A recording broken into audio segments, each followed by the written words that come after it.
Hola, buenos días. Me encuentro con la maestra Nadia Saldaña Vicente, quien además de ser secretaria de tribunal del Tercer Tribunal Colegiado en Materia Civil del Sexto Circuito en Puebla, actualmente está en campaña en atención a que el próximo 1 de junio del 2025 se llevará por primera vez en México la elección a los integrantes del Poder Judicial de la Federación. Nadia, buenos días y muchas gracias por tomarte el tiempo de realizar esta entrevista. En este contexto, Nadia, como sabemos, el próximo 1 de junio se llevará de manera inédita la elección a los integrantes del Poder Judicial de la Federación. ¿Qué opinas al respecto? Pues muchas gracias por la pregunta. Sin duda alguna es un cuestionamiento que nos tenemos que hacer todos los ciudadanos. Como lo menciona, efectivamente, esta es una jornada electoral inédita y es inédita porque deriva de una reforma constitucional que fue publicada el 5 de febrero del año pasado de 2024 y desde la publicación pues ha sido objeto de mucho debate, de mucha discusión a nivel nacional y a nivel internacional. Incluso hubo movimientos sociales precisamente como una forma de protesta y esto derivado de que pues es una reforma que muchos críticos aluden que puede ser violatorio de los criterios de la Corte Interamericana de Derechos Humanos, de la cual pues México es parte desde 1998, en donde se establece que pues los Estados miembros tienen que velar por el respeto al derecho humano de la independencia judicial y de la división de poderes. Pero pues no obstante la discusión y el debate, pues es un hecho que esta reforma fue aprobada por la mayoría parlamentaria de nuestro país y pues como consecuencia se materializaron todos los cambios a la Constitución y también a las leyes ordinarias, la ley orgánica y la ley de amparo, y pues como resultado pues estamos ante esta jornada electoral que sin duda alguna pues es inédita porque se cambia toda la estructura de la elección de jueces y magistrados. Pues antes de esta reforma pues tenemos el conocimiento de que pues antes éramos elegidos con base a un sistema de idoneidad, ¿no? Que era a través de exámenes de oposición, en donde se daba mucha prioridad a la excelencia, al profesionalismo, a la carrera judicial. Ahora con este nuevo paradigma, bueno, pues ahora se van a elegir a través del voto popular, va a ser una elección pues indirecta. ¿Por qué? Porque los candidatos hemos sido elegidos por los comités que designaron los diferentes poderes del Estado, el Ejecutivo, Legislativo y Judicial, y bueno, con todo esto con la finalidad, según la expresión de motivos, de pues democratizar al Poder Judicial de la Federación. Y pues es un gran reto que tenemos que enfrentar, siempre partiendo del hecho de que el Poder Judicial de la Federación, y me refiero mucho al Poder Judicial de la Federación porque somos el mayor número de candidatos los que estamos aquí ahora en contienda, tenemos que partir que el Poder Judicial de la Federación es el garante de la Constitución, así lo estableció el constituyente, y pues la tarea es muy importante, es el protector de los derechos humanos, de la Constitución Política de los Estados Unidos Mexicanos, y pues el reto ahora es precisamente que tenemos que mantener este fortalecimiento del Poder Judicial de la Federación. ¿Y cómo puede hacerse ante este nuevo paradigma? Pues precisamente apelar a la conciencia de los mexicanos y hacer que los perfiles que lleguen a jueces y magistrados seamos precisamente las personas que tenemos experiencia en la función jurisdiccional, que tenemos el conocimiento técnico y pues la aptitud y la vocación de impartir justicia. Así es, Nadia, sin duda es un tema muy polémico, esta reforma constitucional. Da mucho para qué hablar, pero la realidad es que ya existe y la realidad es que el próximo 1 de junio del 2025 hay que acudir a votar, hay que darle difusión a estas elecciones del Poder Judicial, porque existe mucha preocupación e incertidumbre al respecto. Nadia, en este contexto, me gustaría, ¿tú qué opinas de las reglas del juego? ¿Cómo te has sentido? ¿Cómo ha sido tu andar en estas casi 3 semanas de campaña? ¿Cómo lo has vivido? ¿Cuáles han sido tus desafíos en esta campaña? Bueno, pues como es una elección inédita, las reglas también son muy sui generis. Pues el INE ha establecido principalmente, bueno, pues primero el recurso debe ser propio, empezando desde ahí, ¿no? En un principio se había puesto un tope máximo para todos, después se cambió, nos limitan solamente a hacer la campaña a través de redes sociales y a través de la publicación con papel ecológico de los volantes que vayamos a usar. Y pues este es un gran reto. yo comentando con algunos compañeros que están en mi misma situación, pues somos personas que, bueno, estamos trabajando todavía el 80% del día, lo pasamos leyendo expedientes, consultando constancias, estar checando jurisprudencia, interpretando pues las leyes, y todo el tiempo estamos ahora sí que en nuestra oficina, en el silencio de la oficina y de nuestros pensamientos, y pues casi no estamos muy acostumbrados a hacer bueno, usar las redes sociales. Para mí ha sido un reto enorme, enorme, porque pues apenas si tenía yo WhatsApp y Facebook, y pues con motivo de esto pues involucrarme más en las diferentes redes sociales, pero siempre pues con ese compromiso de pues de lograr que lo que decía antes, que el fortalecimiento del Poder Judicial permanezca y podamos pues darnos a conocer de manera masiva a los ciudadanos. Pues sí, ha sido un reto muy, muy grande, pero pues, pues aquí estamos, ¿no? Con muchas ganas de realizar esta campaña de la mejor manera posible. Sí, sin duda, esta campaña, las reglas del juego son diferentes a los partidos políticos.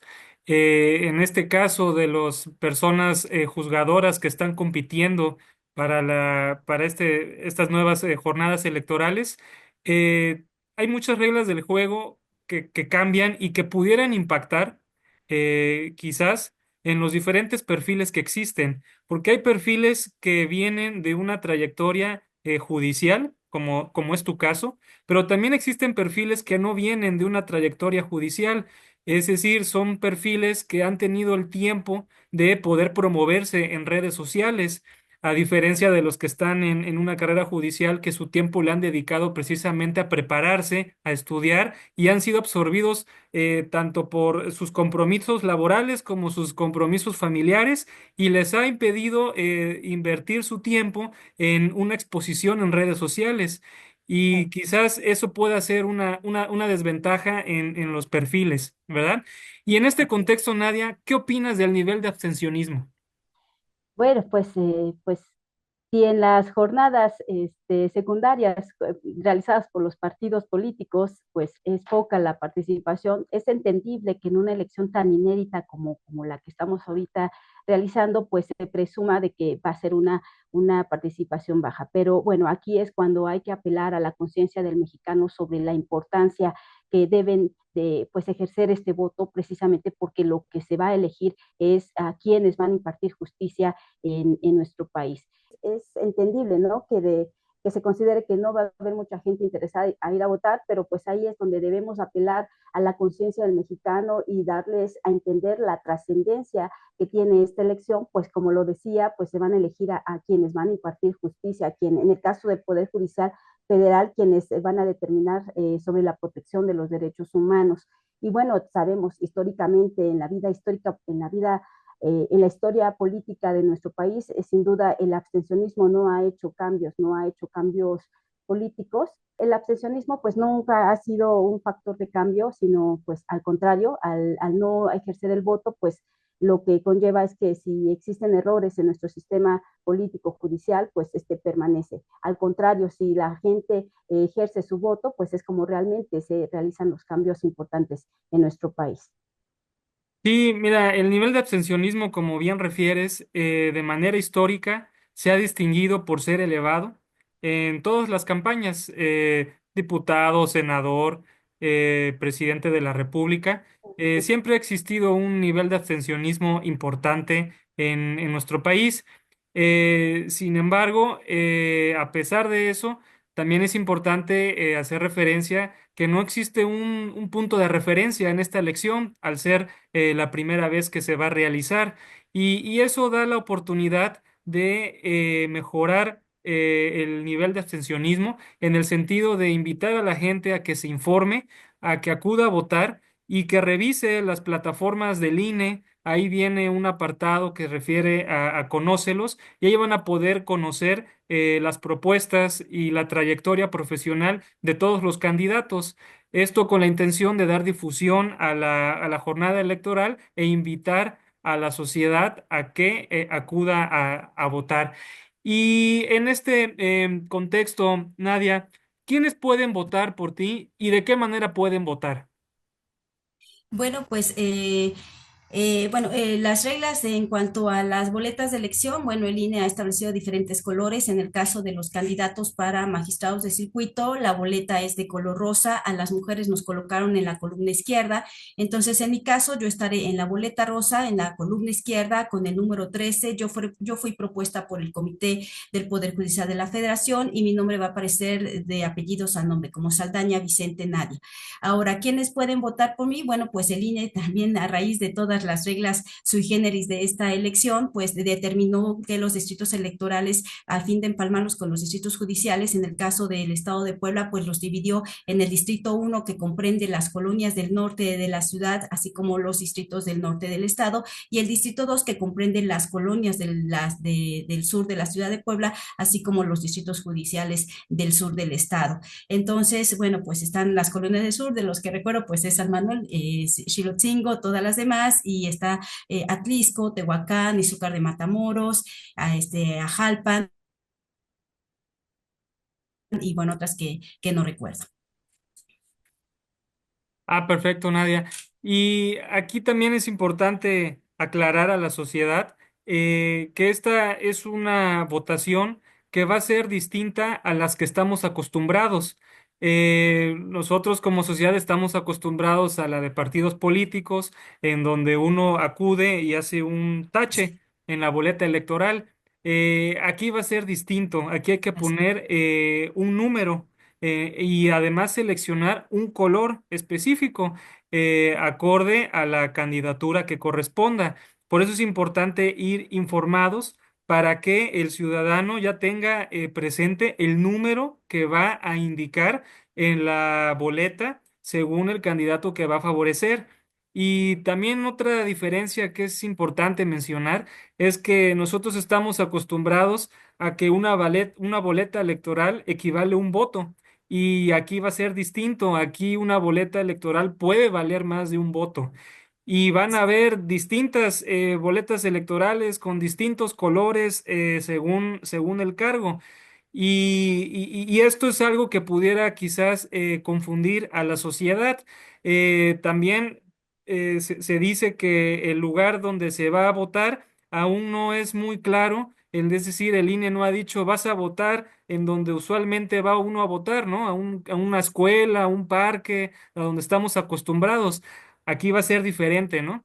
Sí, aquí Eh, lo, lo, lo, lo único similar a las otras elecciones es que la gente va a ir nada más con su credencial del INE y hasta ahí. De ya- ahí en adelante es completamente distinto. ¿Por qué? Porque las boletas son distintas, son de distintos colores, son para distintos cargos, son muchas candidaturas, todo lo que usted comenta de buscar el número, poner el número en la casilla correcta. Entonces sí va a ser una actividad un poquito más pues complicada de lo que se ha venido haciendo, pero bueno, pues esta es la realidad y pues hay que cumplir como mandata el INE y pues yo espero y tengo la confianza de que el ciudadano pues realice esta actividad tan importante. sí, sin duda es un desafío para la sociedad en general, para involucrarse en este tema, para informarse. Aquí el desafío es doble por parte de los candidatos y de la sociedad en general. Muy Así bien, es. Nadia. Y en este contexto, ¿por qué deseas ser magistrada de Tribunal Colegiado de Circuito del Poder Judicial de la Federación y cuáles serían tus propuestas de mejora?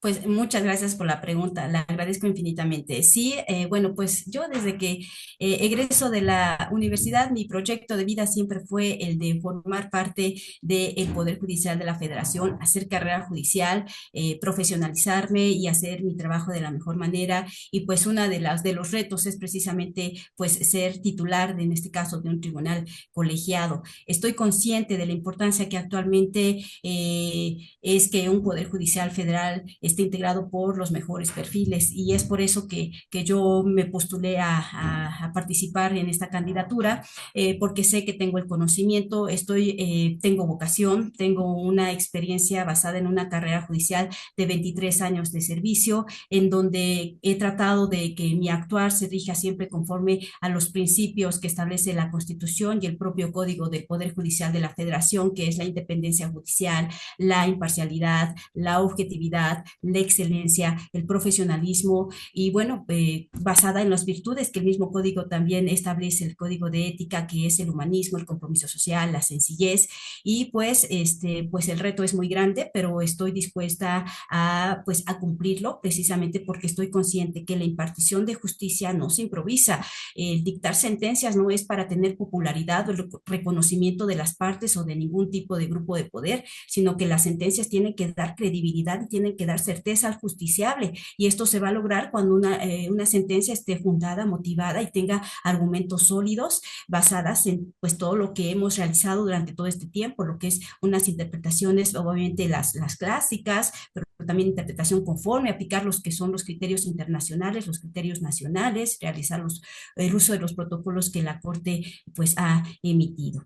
Y bueno, pues ese es el por qué quiero ser magistrada. Y bueno, las propuestas, bueno, aquí hay que ser muy cuidadosos porque pues los jueces y los magistrados, pues para poder hacer propuestas, primero tenemos que ceñirnos a nuestra función. No podemos prometer cosas que nuestra función no nos los permite. Por ejemplo, muchos podrán prometer, que se hagan más juzgados o más tribunales. No, pues no, porque pues en nuestras manos no está el recurso. Pero lo que sí podemos pues proponer para mejorar la actividad de los órganos jurisdiccionales, pues es dentro de la función y ahí sí yo sí encuentro muchas áreas de oportunidad.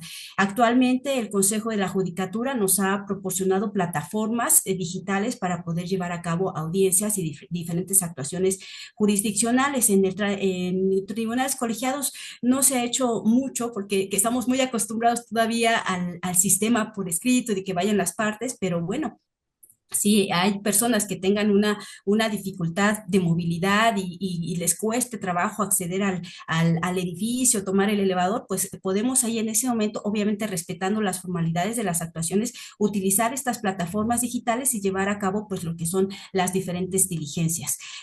Otro punto importante y es un tema que seguramente muchos lo han reiterado es sobre la importancia de la simplificación en la emisión de las sentencias. Esto ha sido un tema que ha sido planteado desde, creo que en el 2006, con el ministro Ramón Cosillo. Él entabló pues una propuesta de simplificar las sentencias y creo que es tiempo de que sigamos materializando esta propuesta en el sentido de que tratemos que las sentencias tengan menos reproducción o transcripciones, solamente las transcripciones necesarias, usar menos tecnicismos jurídicos, usar palabras de una mejor comprensión. En el caso del órgano en el que trabajo se ha tratado de utilizar imágenes, cuadros sinópticos, cuadros comparativos, porque es más fácil con una imagen o con un cuadro comparativo pues entender las razones de una sentencia. Y bueno, algo muy importante también que considero es que tenemos que tenemos más acostumbrados a estar realizando cuando hay niños y niñas o adolescentes, pues las sentencias de lectura fácil, porque pues obviamente cuando tengan la capacidad de poder lograr entender, en el caso de los adolescentes, porque pues un niño de 3 años pues no nos va a entender, ¿verdad? Pero si es un adolescente o un niño que tenga un entendimiento progresivo, pues entonces sí podríamos realizar de manera más reiterada, porque sí se hace, pero no como una cuestión de todos los días, ¿no? Y también creo que es muy importante cuando se trate de una persona con discapacidad visual, si bien vienen por conducto de sus representantes, creo que lo ideal es que se haga una sentencia precisamente con el sistema braille, porque para que él directamente conozca el contenido de las sentencias y tratándose de personas que no hablen el español, y también como vienen por conducto de sus abogados patronos o sus representantes, pues sería idóneo que también las sentencias se traduzcan al dialecto respectivo. Otro tema también importante que he considerado es que precisamente siguiendo esta línea es muy importante que dentro de los órganos jurisdiccionales exista por lo menos una persona que sepa el lenguaje de señas para las personas que tengan la capacidad o que sean sordomudos, pues sería la mejor manera de que se le pueda explicar o dar la información precisamente a través de este lenguaje y que sea más fácil el acceso a la justicia. También una persona que conozca los dialectos, en el caso de mi tribunal, en algunas ocasiones sí han ido, pero como van por conducto de sus representantes, pues las entiende con los representantes, pero creo que lo ideal es también darnos directamente, tener ese contacto directo con el justiciable. Y otro punto que no lo puse plataforma, pero la he ido cavilando, es, bueno, pues sin duda, bueno, la actividad continua de los tribunales colegiados, pues muchas veces por la carga de trabajo puede suceder que las actitudes de algunos funcionarios no sean la correcta. Entonces, cavilado cómo evitar que estas conductas sean reiterativas y bueno, podemos poner un buzón en el órgano jurisdiccional en donde el justiciable o el ciudadano ante un mal comportamiento por parte de alguno de los trabajadores, pues pueda poner su queja, puede ser de manera anónima o de manera nominativa. Esto solamente con el objetivo de que los titulares tomemos pues las medidas necesarias, los cambios para poder evitar que este tipo de conductas pues se reiteren y pues la impartición de justicia sea con respeto al justiciable. Y otro punto más que creo que es muy importante es incentivar la profesionalización de todos los trabajadores de un órgano jurisdiccional. Esto, pues, la mayoría, bueno, pues actualmente, pues la carrera judicial inicia desde oficial judicial y para poder ser oficial judicial tienen que realizar exámenes y estar en una lista para que los titulares puedan escoger de ahí a la persona que pueda fungir con este puesto. Entonces, esto significa que las personas tienen el deseo de hacer carrera judicial, entonces incentivar este deseo apoyándolos en lo que sea necesario para que puedan tomar los cursos que sean indispensables para mejorar su capacitación y bueno, una mejor profesionalización de los trabajadores va a verse reflejada precisamente en la atención al justiciable. No, excelente, Nadia, muy buenas propuestas. Y sobre todo aquí yo quisiera distinguir que México necesita perfiles juzgadores que no vengan a improvisar, que tengan un conocimiento técnico y jurídico de años, como en este caso tú refieres al decir que llevas años de carrera judicial. Aquí no estamos en una época para improvisar, por el contrario, necesitamos juzgadores con temple, con una capacidad para resolver juicios con apego a los derechos humanos, como tú refieres. Y en este contexto, Nadia, ¿nos pudieras comentar algún juicio que tú hayas resuelto o que tú hayas estado involucrada directamente con la intención de que nos comentes cuál es la función y qué hace un magistrado? En el 2011 se hace una reforma constitucional en donde se establece que todos los órganos, cuando se trate de interpretar normas que prevean cuestiones de derechos humanos, se tiene que hacer una interpretación conforme a la Constitución, pero también conforme a los criterios internacionales. Entonces, en el año 2014, poquito tiempo después de esa reforma, llega un asunto, pues para mí fue relevante. Se trató de un amparo directo. Aquí la parte quejosa, bueno, expongo el caso. La parte quejosa promovió primero un juicio de rectificación de acta. El quejoso, la parte quejosa narra que durante su infancia, bueno, pues su mamá fue la única que lo registró en el registro público de las personas, que en la parte del apellido paterno pues lo dejó en blanco, pero siempre él narra que en la infancia su mamá le dijo quién había sido su padre biológico y que esta persona pues había fallecido.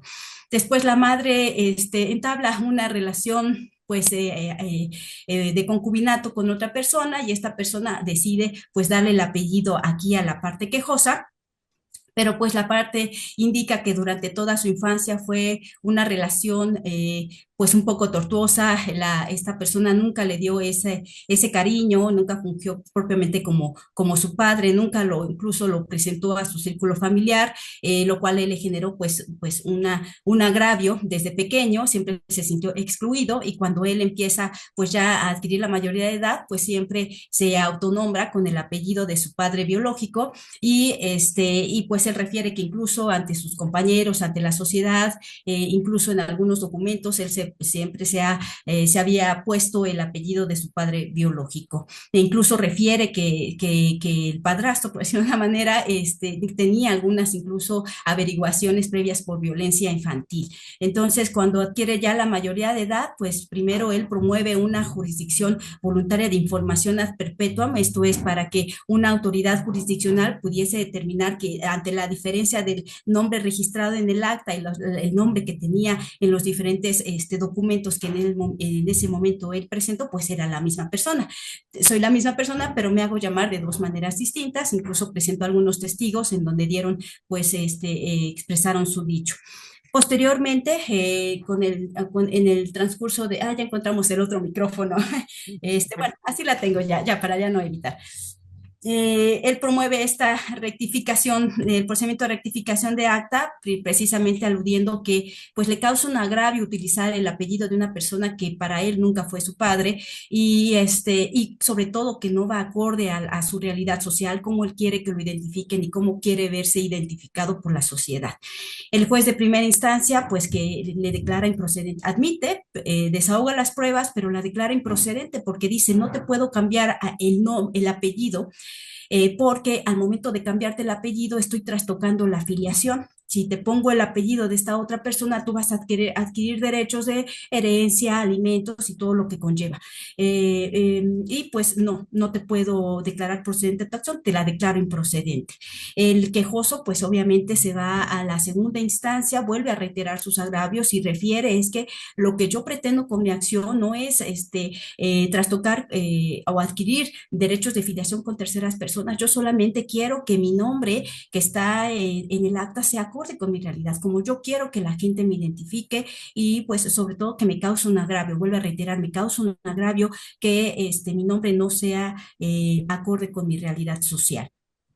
¿Y qué le dice la sala responsable? La sala responsable vuelve a reiterar todos los argumentos de la primera instancia y hasta lo regaña. Y le dice, ¿sabes qué? Incluso sabes que tus argumentos son fuera de derecho, no se puede cambiar el apellido, podemos cambiarte el nombre, pero no el apellido. Entonces, y la única forma para cambiarte el apellido es que vengan, se realice un procedimiento, un juicio de reconocimiento de maternidad o reconocimiento de paternidad y le vuelve a reiterar, si yo te cambio el apellido, tú adquieres derechos de filiación. Entonces, le confirma la sentencia y entonces es como llega al amparo directo. Al amparo directo se lo turnan a mi tribunal colegiado y pues nosotros analizamos el asunto y delimitamos el tema. El tema era dilucidar si a través de un procedimiento de rectificación de acta se puede modificar el apellido y si la modificación del apellido trastoca o no trastoca cuestiones de filiación. Para ello, bueno, pues hicimos primero un marco jurídico nacional, partimos primero lo que dice el artículo primero constitucional que ya hice referencia de que al momento en que se interpreten normas que toquen temas de derechos humanos, se tiene que hacer una interpretación conforme, pero también una interpretación conforme a los criterios internacionales. Citamos el artículo 29 constitucional, en donde establece como uno de los derechos que no pueden ser suspendidos o restringidos, precisamente el derecho al nombre, y lo pueden encontrar en el artículo 29, y después citamos lo que dice la Convención Interamericana de Derechos Humanos en el artículo 18, que dice que toda persona tiene derecho a tener un nombre, obviamente de pila, y también el apellido o los apellidos de sus padres o de uno de ellos, y que el Estado tiene que ver la manera de proteger y de garantizar este derecho. Usamos también los argumentos, en ese entonces eran pocos los precedentes de la Corte, pero sí ya teníamos uno del año 2013, en donde la Corte había resuelto un caso similar, pero parecido, pero no igual, en donde lo que la Corte determinó es que el derecho al nombre, primero que nada, es un derecho humano, es inherente a la persona, que no depende de que esté en una norma de un estado, una norma, y que era inherente a la persona. También señala que el nombre, el derecho al nombre, está ligado con ese derecho que tiene de cómo la persona se quiere reflejar en su individualidad ante la sociedad, y dice que tiene dos parámetros. La persona tiene el derecho a tener un nombre que se rige por la voluntad de la persona, dependiendo en el momento, los padres pueden determinar cómo nombrar a su hijo, o bien la persona ya mayor de edad, si en ese momento llega el registro, puede decir cómo llamarse, ¿no? Pero también tiene el derecho, preserva el derecho de la modificación, incluyendo lo que es el nombre y los apellidos. Entonces, esta modificación también señala la Corte, bueno, tenemos que tener en cuenta que la ley también tiene que velar que esta modificación no se guíe por una mala fe o para defraudar a terceros. Entonces, con base en estos criterios, bueno, entonces hicimos la interpretación de la codificación estatal en ese entonces aplicable, el artículo 70 del Código y 71, si no mal recuerdo, del Código de Procedimientos Civiles, en donde prevía dos formas de modificar el nombre, la rectificación y la enmienda. La enmienda es para, pues, algún error que se haya cometido durante el registro, bueno, pues ahí se puede hacer la enmienda correspondiente o la rectificación. Y en ese entonces decía que podrán rectificar el nombre por demostrando que se ha nombrado de una manera distinta o por le causa afrenta o por la homonimia. Entonces, bueno, lo que habían interpretado la primera y la segunda sala es que esta modificación solamente podía ser del nombre de pila, más no los apellidos, por lo que ya antes señalé. Pero entonces, haciendo la interpretación conforme a los criterios internacionales o lo que ya había dicho la Corte en este precedente, pues se llega a la conclusión de que sí se puede llevar a cabo la rectificación del apellido sin trastocar cuestiones de filiación. ¿Por qué? Porque la persona que busca la rectificación era para hacer acorde la realidad en la que él se desenvolvía con el nombre que está, que se encuentra en su acta de nacimiento. Y para hacer acorde esta realidad, acorde con esta realidad, pues será necesario que se modificara también el apellido. Se determinó que no se afectaban derechos de filiación porque al momento, obviamente, en el registro original se quedan incólumes o intocados el registro original de los apellidos de quienes lo registraron y se hace una anotación marginal en donde se señala este cambio de denominación. Se concedió el amparo finalmente para el efecto de que la sala responsable dejara insubsistente la sentencia y declarara procedente la acción y felizmente ya en el cumplimiento sí se logró el cambio de apellido de esta persona. Se hizo también la mención, es algo muy importante, de que no había mala fe y que no se trastocaba derechos de terceros porque él fue muy reiterativo que la finalidad de su cambio de apellido era para hacer acorde a su realidad social y cómo quería que lo vieran y se identificaran, y él también fue muy reiterativo al decir pues que él no quería adquirir derechos de filiación de terceros, simplemente quería que la forma en que lo conociera la sociedad o se identificara ante la sociedad y ante el derecho era pues con el apellido de su posible padre biológico. Va muy bien, Nadia, sin duda una sentencia muy interesante. Sí. Y aquí yo destaco el tema de la realidad social que vino a cambiar la vida de esta persona. Y yo aquí quisiera perfeccionar la realidad social que viven las personas que buscan su acceso a la justicia. Aquí comentabas, en primera y segunda instancia le dijeron que no. Eh, Realmente sufrió la persona porque su pretensión fue negada. Y esto es algo que se busca en un juzgador, esa empatía y ese contacto con la realidad social de las personas. Y por eso la importancia del puesto por el que estás postulando, porque es un puesto en el que se pertenece a un tribunal constitucional, en el que precisamente se va a estudiar si lo que hizo el Poder Judicial local, en este caso, se ajusta al texto de la Constitución. Y esto evidentemente pues toma tiempo, es un desgaste para el justiciable y por eso la importancia de esta elección y de elegir de manera informada.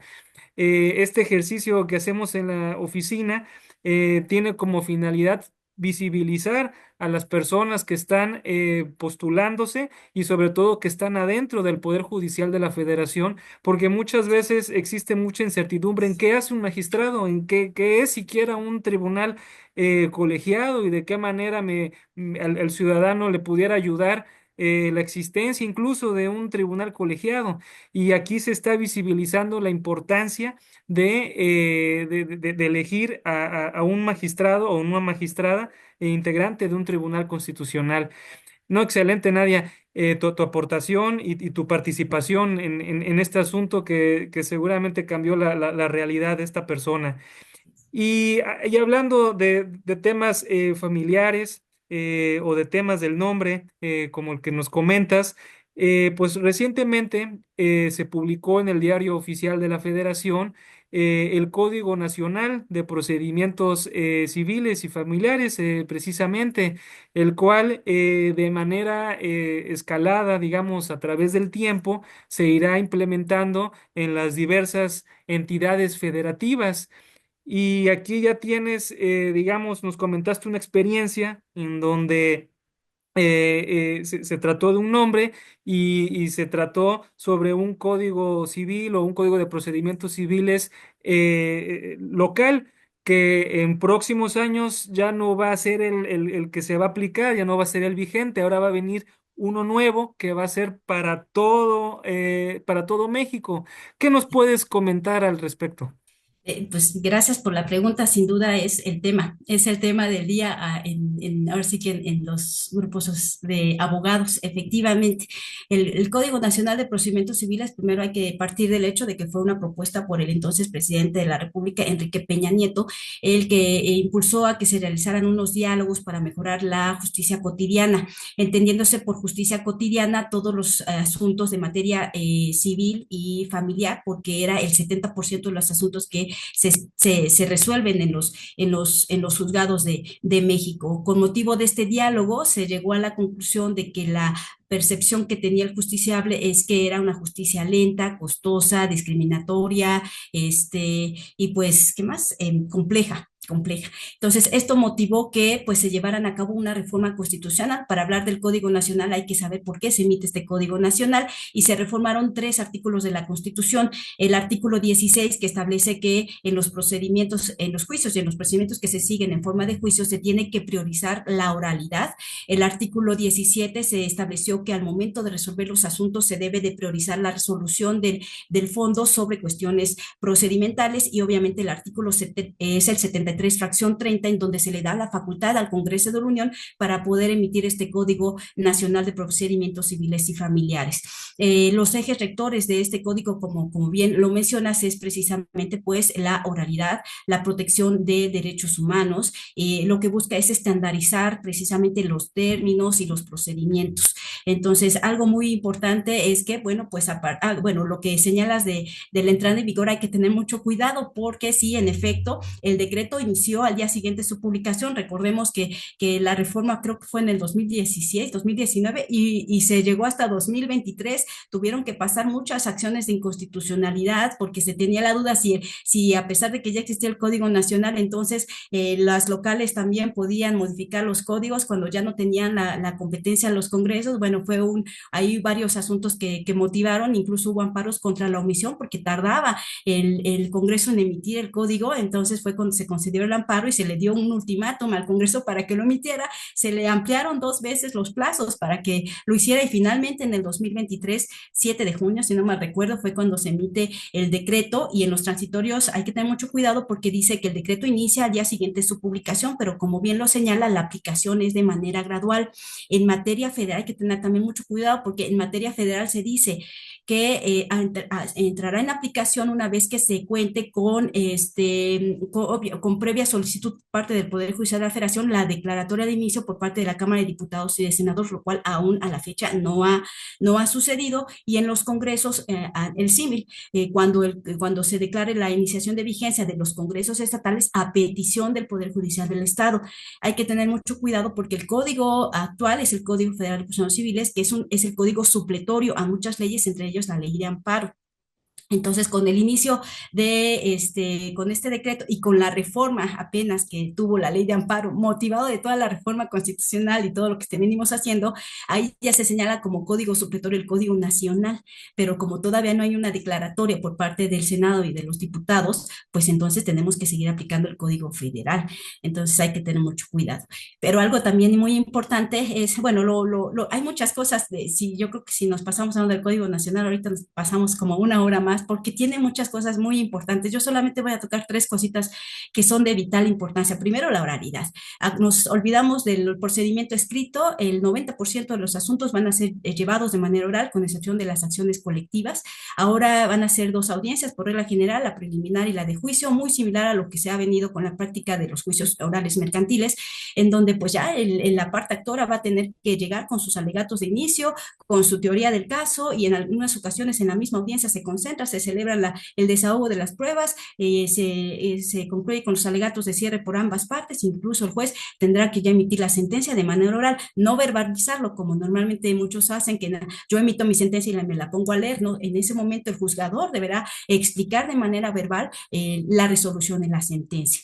Bueno, eso es algo muy importante y también algo que nada más dejo así, nada más en el tintero, los notarios a partir de lo que dice el Código Nacional van a tener una actividad más activa en el auxilio de los juzgadores porque ya van a poder llevar a cabo procedimientos en donde no haya contienda.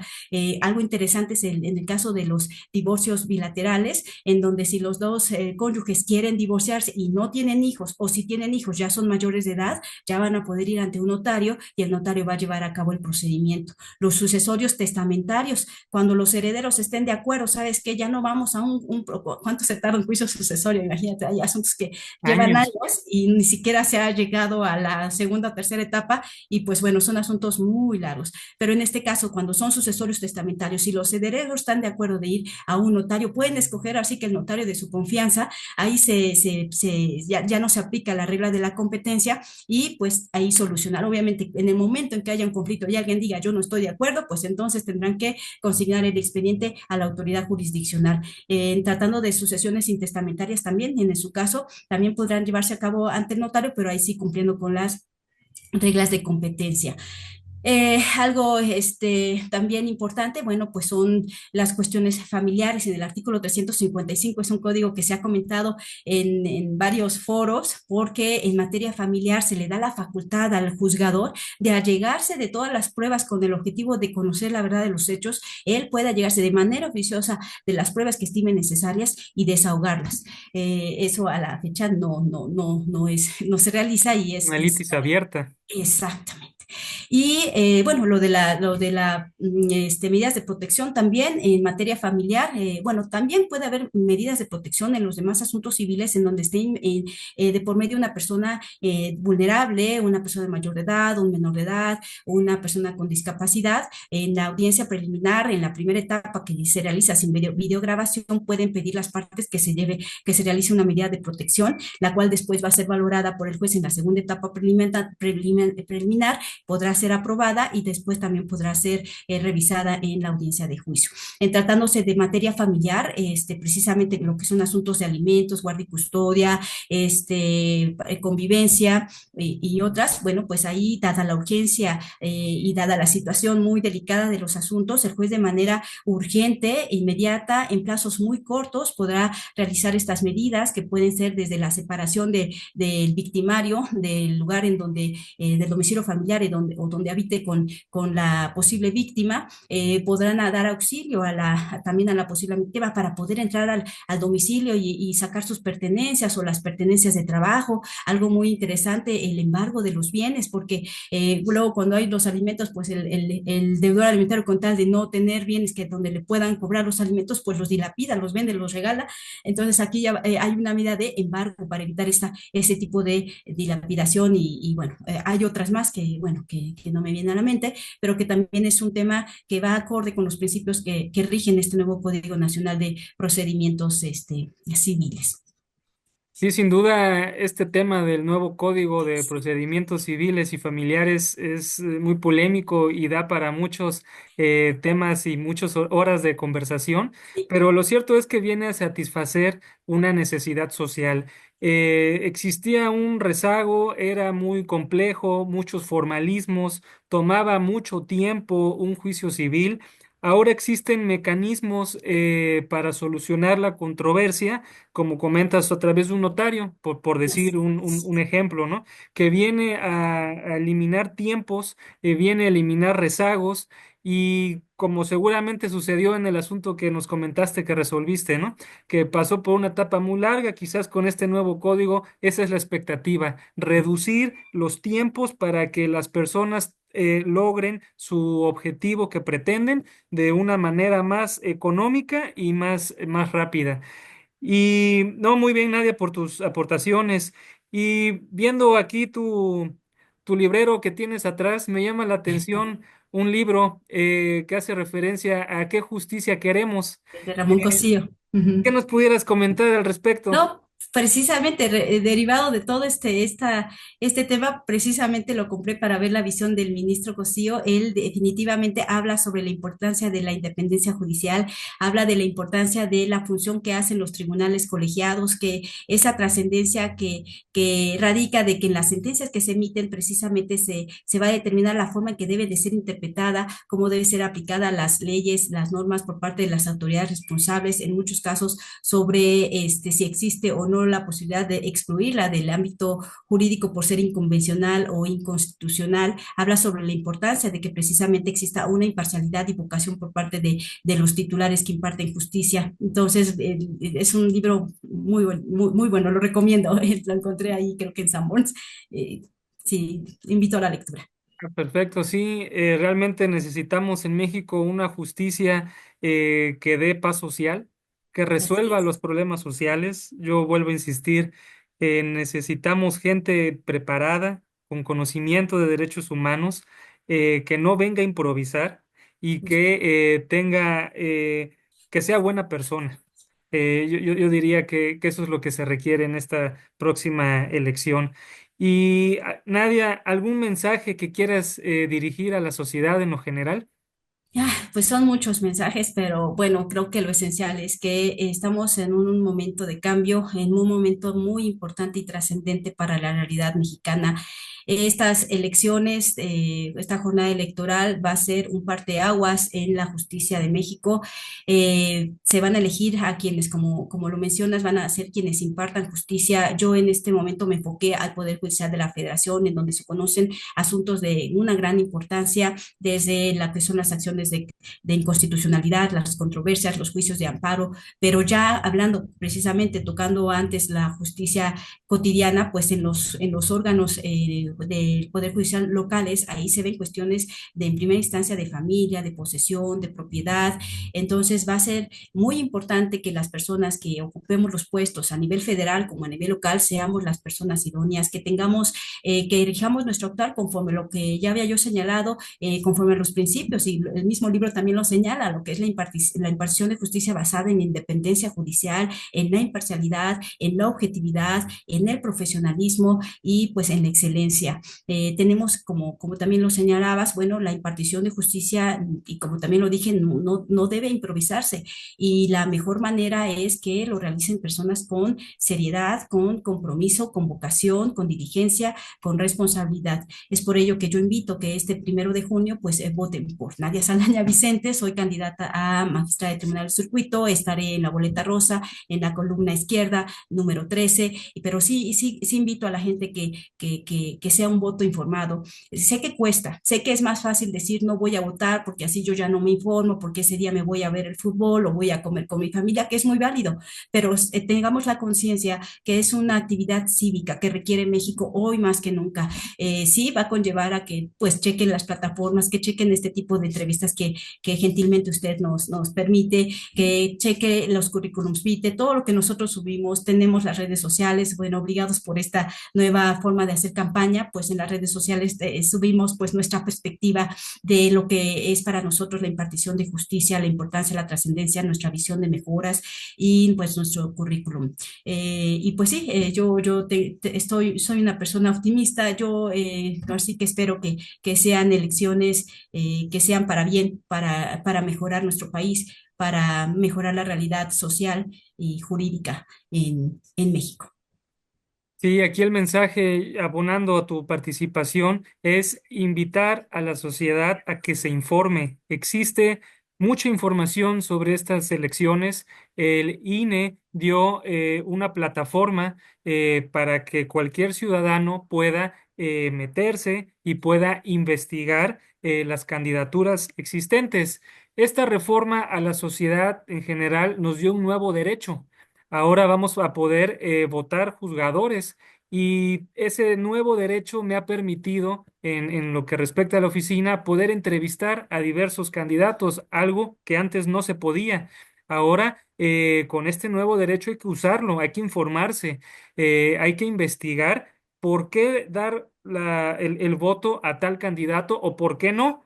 Hay muchos perfiles, hay muchas opciones. pero la información que nos proporciona el INE y la investigación que hagamos nosotros como responsables de votar nos va a poder permitir elegir a los perfiles idóneos que no vengan a improvisar, que tengan una experiencia probada y que el día de mañana, cuando sea la elección, tengamos la confianza de que la jornada electoral se va a hacer de la mejor manera. Hay mucha polémica sobre esa situación, pero lo cierto es que está la infraestructura. Cada día se perfeccionan nuevas situaciones, nuevos acuerdos para que el día de la jornada electoral todo salga de la mejor manera y para eso se requiere la participación de la ciudadanía que acuda a votar. Muchas gracias, Nadia, por tu tiempo, por tus comentarios, por tus experiencias. La mejor de las suertes y que todo sea Gracias. para bien. Muchas gracias. Gracias.